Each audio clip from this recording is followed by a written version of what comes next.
తమకు రక్షణ కల్పించమని అడిగారు.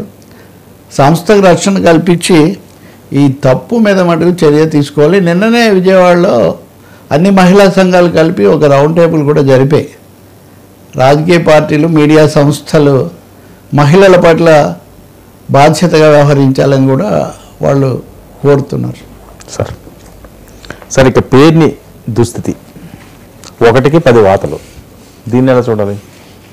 నిజంగా పేరునైన వాయిస్ కదా, వాయిస్ ఆఫ్ అంటే ఇంకా కొడాలి నాని, అంబటి రాంబాబు ఇలాంటి వాళ్ళు ఉన్నా పేరుని నాని కొంచెం మీడియాగా అటు ఇటు మాట్లాడుతూ ఏదో ఉండేవాడు. ఆయన ఈరోజు చాలా వాళ్ళ పార్టీ కార్యకర్తలతో ఉన్నారని దాని మొత్తం ప్రత్యక్ష ప్రసారం అన్ని ఛానల్స్లో. అసలు మానసికంగా చచ్చిపోయాననే పదం వాడాడు. నాకు వచ్చినటువంటి దుస్థితి, దురవస్థ ఇది ఎవ్వరికి కూడా రాకూడదన్నారు. రెండోది తనేదో తనకు తెలియకపోవడం వల్ల అందులో చిక్కుకున్నాను ఎవరో తను ఒకరిని నమ్మి పెడితే ఆ మేనేజర్ ఎవరో చేసిన దానికనే. మొత్తం మీద పేర్ని నాని మాటలు చూస్తే మటుకు ఏదో జరగబోతుంది. కొల్లు రవీంద్ర స్థానిక మంత్రి, తన ప్రత్యర్థి, ఆయన మీద వ్యాఖ్యలు అలా ఉంచి, ముఖ్యంగా ఈ రేషన్ బియ్యం పట్టుబడడం అదే కదా ఆయన గోడౌన్లో. ఆయన ఏమంటారు, సీజ్ ది షిప్ అన్నారు, సీజ్ ది రేషన్ అన్నారు. నా మీద తప్ప ఎవరి మీద కేసు పెట్టలేదు. ఈవెన్ ఆ షిప్ దాని మీద కూడా అదంతా ఎక్కడికి పోయింది ఆ సరుకు అంత తెలీదు, కానీ నా మీద కక్షతోనే కేసు పెట్టారు.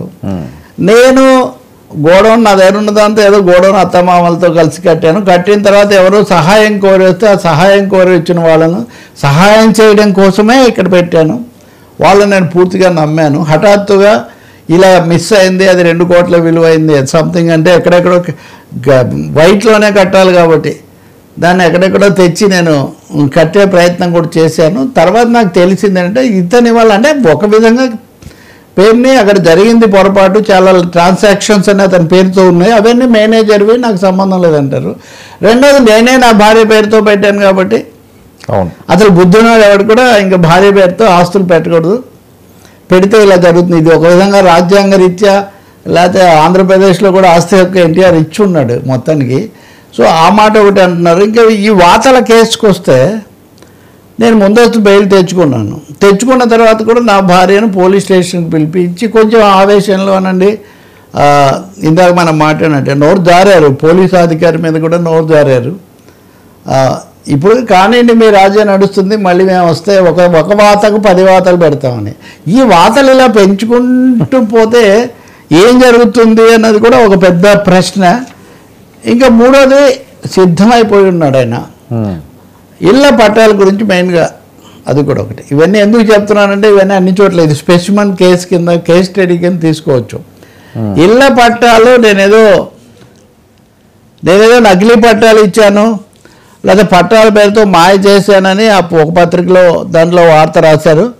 కానీ నేను చాలా బ్రహ్మాండంగా చేశాను, మీరెవరూ చేయలేదు, మీరు కేవలం మీ కులాన్ని మీ రాజకీయ ప్రయోజనాలకే వాడుకుంటారు, నేనైతే వాళ్ళకి ఇవన్నీ సహాయం చేశానని చెప్తూ ఇంతవరకు ఎందుకు కేసు పెట్టలేదు, మరి ఇంతవరకు ఎందుకు అరెస్ట్ చేయలేదు అని కూడా ఒక విధంగా సవాల్ చేస్తూ ఉన్నాడు ఆయన ఆ విషయం మీద.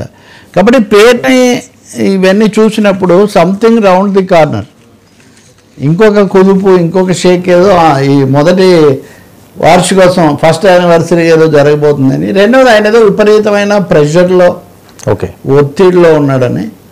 మూడోది సరే జగన్ ఇవన్నీ పట్టాలు ఇవ్వడం ఇది మంచిది. నిజంగా ఇళ్ల పట్టాల సమస్య అది మనం వాస్తవంగా కూడా చర్చించాలి. అది ఇంకా ఒక కొలికి వచ్చినట్టు కూడా కనపడదు. What is going to happen పేరుని